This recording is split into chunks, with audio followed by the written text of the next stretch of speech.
doesn't matter how good you are at a technical skill. If you can't communicate and you're not good at relationship building, it's going to impact your career.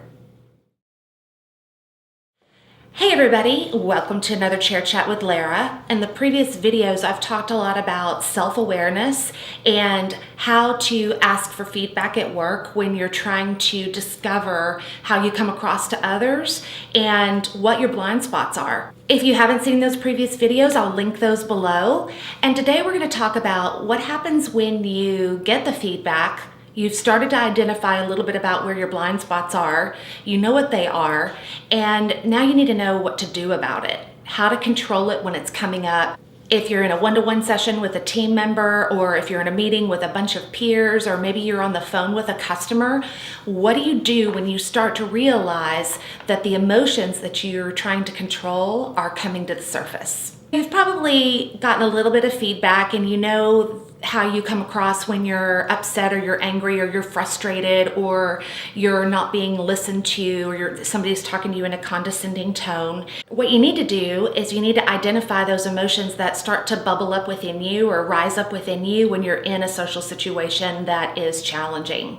And the way to do that is to look back on a situation that really didn't go well. So let's think back on a situation that you had, I have many, that you blew up and you weren't proud of it and it didn't go very well.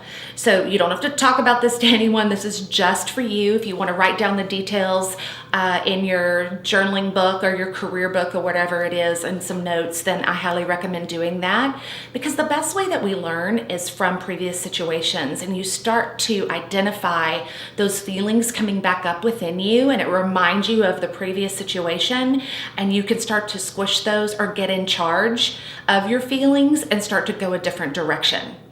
Look back on that situation now. What happened? What was going on around you? Where were you? What happened that morning or that day before you were in this situation? I think that makes a big difference. If you didn't get enough sleep, that's good to know. If you drank too much coffee and you were just extra jittery or had lots of extra energy that you couldn't control, that's good to know. Did you have a fight with somebody that morning? That's really good to jot down and to know. But know what happened before and know what the situation was like when you blew up. What was the discussion? What were you talking about? Who was in the room? Because there's triggers that happen and make you more emotional, and it makes you get more emotional really quickly. And some of those triggers can be a person. So I have certain triggers that happen, and then I have certain trigger people. And we'll talk about triggers in just a second. So look at the emotion that you were experiencing in that situation and try to identify what it was. Were you angry? Were you frustrated? Were you embarrassed, humiliated, sad? There's all kinds of emotions that can come up within you, and you don't necessarily know what they are. And it's hard to manage them because you're first shocked that you're feeling something in the situation, and you might not be able to identify what it is. But if you can identify what emotion that you're feeling when you're struggling in social situations, at work, when I'm saying social situations, I can't say that with my lisp. When I'm saying social situations, I mean in any kind of communication or relationship situation, at work, at home, at an outing, anything like that. If you tend to go towards anger, you need to know that. If you tend to go towards getting frustrated really easily and you can't control that, you need to know that. If you tend to go to being withdrawn, so maybe when you are embarrassed or humiliated, you go to a withdrawn nature and you just stop in the conversation altogether, you need to know that as well. So let's identify what emotions creep up within you quickly. Once you know what they are, you can kind of back into knowing what the triggers are. And that's number 2, know what your triggers are. That has helped me, I think, more than anything in this process, is knowing what really sets me off, because once it starts happening, I know it. Instead of being blindsided by it in a situation, the minute it slowly starts happening, I feel it and I can start to stop it.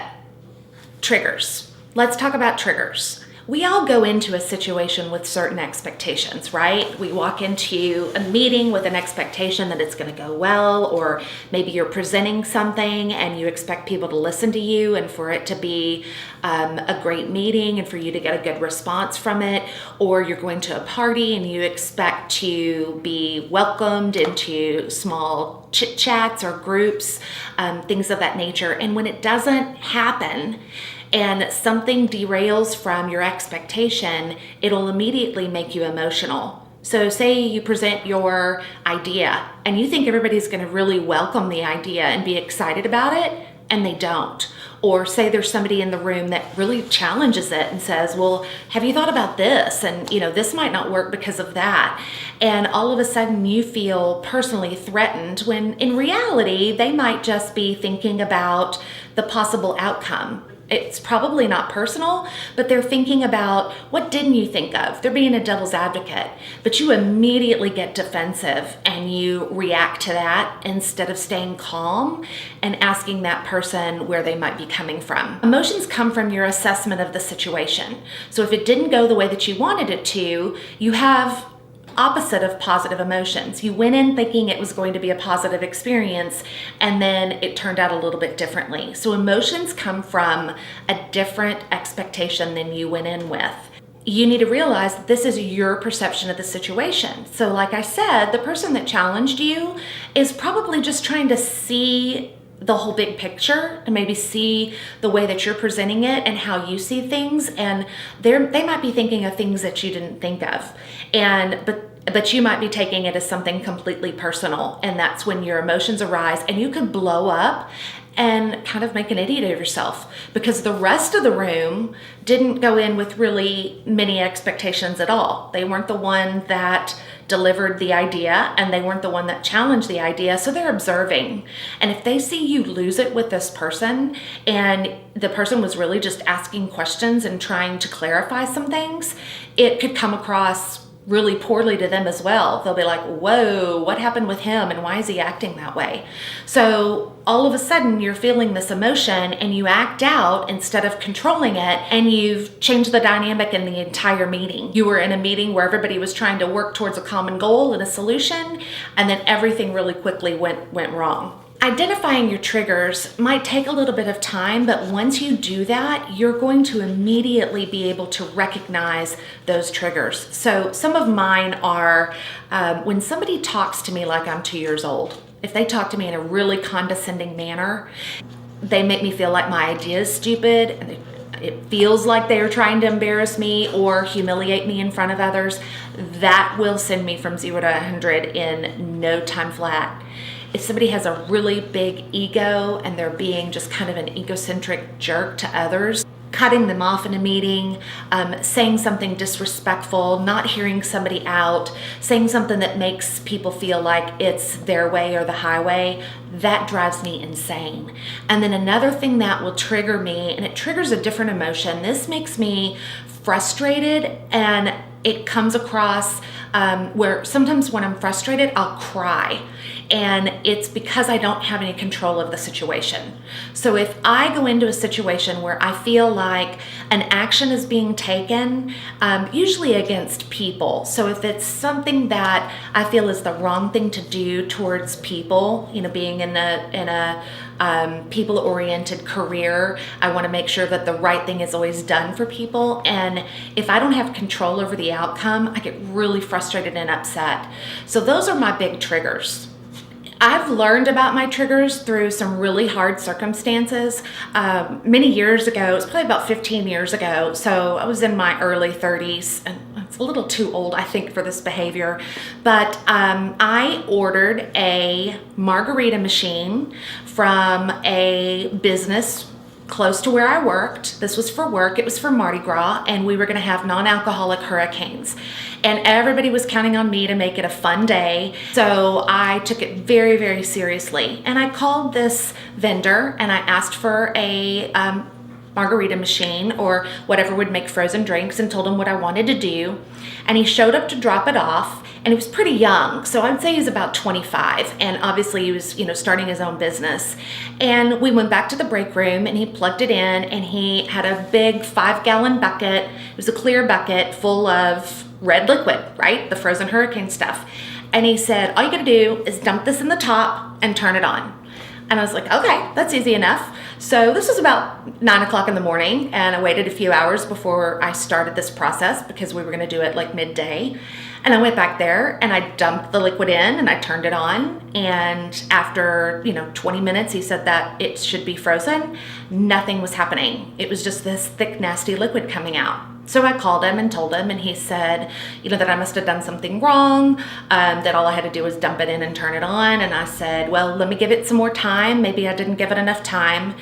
Still didn't happen. In the meantime, everybody is waiting on me. We had about 400 people at the time, and they're waiting on me.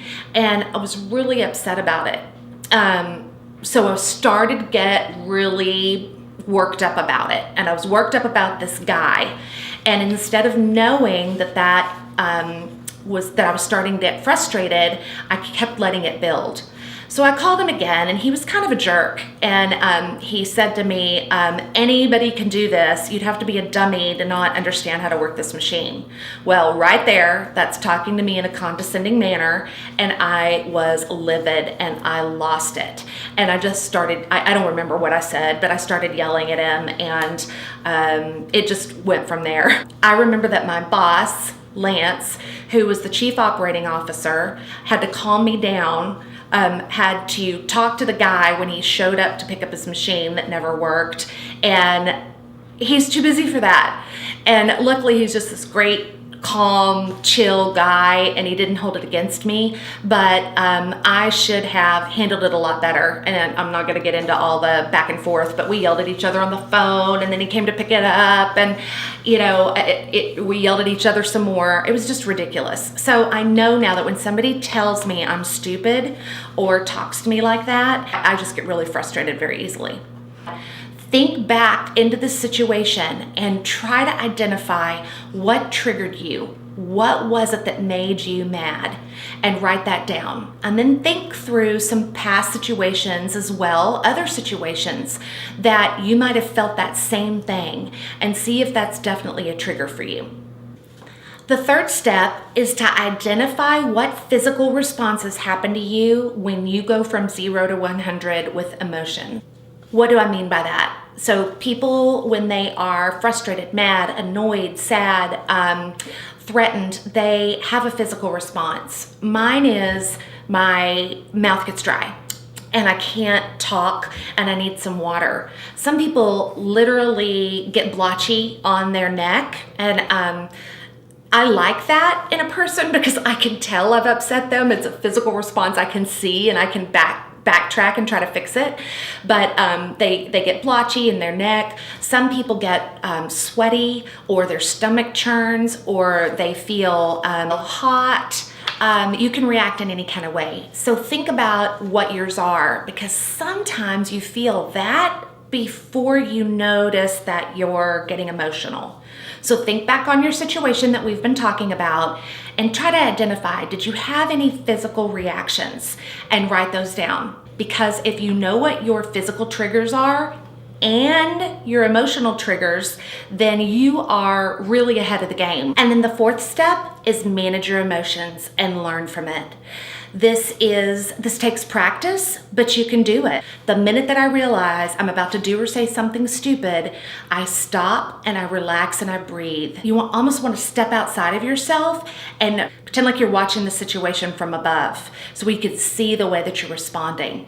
But I literally stop and I breathe for a second. I almost like meditate and take a few deep breaths, and I think to myself, what do I want for myself? What do I want for the relationships with the person I have that I'm talking to, or all the people in the room? What do I want them to think of me? And what do I want for the outcome? And it immediately stops some of my adrenaline. And that's the key, is you want to stop the adrenaline, because the adrenaline impacts your brain. Have you ever been really upset and then 30 minutes later when you calm down, you're like, oh wow, I'm overreacting, I'm gonna go apologize. That's because your adrenaline's calming down or your adrenaline's coming down. So you want that to happen. You want to step outside, breathe, relax, watch from afar, and say to yourself, if I do this, this is going to change my relationship with this person. It's going to change the outcome. It's going to change respect that I have in the organization. It could impact my promotion or my career. And you want to calmly try to see it from the other person's perspective. Most people are rational, most people. So you might not agree, but try to understand. And when they see you doing that, they can immediately stop if they're having an emotional reaction. But if you say, wow, that's interesting, tell me a little bit about that. Tell me a little bit more about how you come to that conclusion and where you're going with this. And that will give you time to calm down because they'll talk a little bit more. And then just really listen to them. Try to put yourself in their shoes and see where they're coming from. There are many times where I let a meeting end. We talked through things. We said, all right, let's just go and think about this because we're obviously going in two totally different directions. Let's sleep on it and come back and talk about it the next day. And that allows both people or all people to come together, to get their thoughts, to think about what other people have had to say. And if you're still frustrated the next day, go back in and talk to that person and say, you know, I've really put a lot of thought into this.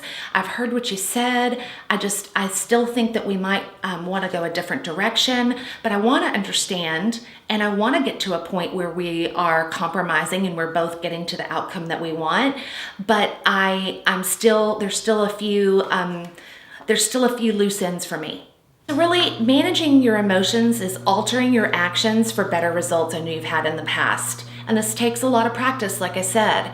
So going forward, as you go into interactions at work, things that don't go well, step back out of it afterwards, write down some things that happened. Who was there? What happened? What triggers popped up? What emotions you felt? How you could have reacted differently? All of those things, write them down because you're going to learn from them. And then as you go into the future, you're going to be able to identify this more and more and more quickly because you're really getting to know yourself. So self-awareness is knowing how you come across to others and managing emotions so you can come across to others in a way that you want to come across to others and get the things that you want in your job and your career. And let me know if there's any other topics that you would like for me to talk about when it comes to self-growth and development at work. And like and subscribe so you don't miss any more videos. Thanks so much for joining another Chair Chat, and I look forward to talking to you soon. Bye.